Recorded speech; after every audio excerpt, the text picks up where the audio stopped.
మీకు ఒక ప్లాంట్ చూపించబోతున్నాను. పీస్ లిలీ ప్లాంట్ అండి దీని పేరు. చూడండి ఎంత బాగుందో. పేరుకి తగ్గినట్టే ఇది ఇంట్లో ఉంటే మన మైండ్ వచ్చి పీస్ఫుల్గా ఉంటుంది, స్ట్రెస్ తగ్గుతుంది, తర్వాత పాజిటివ్ ఎనర్జీ వస్తుందండి మనకి. దాని తర్వాత ఇది ఒక లక్కీ ప్లాంట్ కూడా. మనం ఇండోర్లో పెట్టుకోవచ్చు, అవుట్డోర్లో కూడా పెట్టుకోవచ్చు అండి. చూడండి ఎంత బాగుందో చూడడానికి.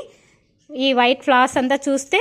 దాని తర్వాత ఇది డైరెక్ట్ సన్లైట్లో పెట్టకూడదు, రెగ్యులర్గా వాటరింగ్ చేయకూడదండి.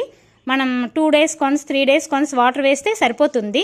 ఎక్కువ వాటరింగ్ చేస్తే అది చచ్చిపోతుందండి ప్లాంట్.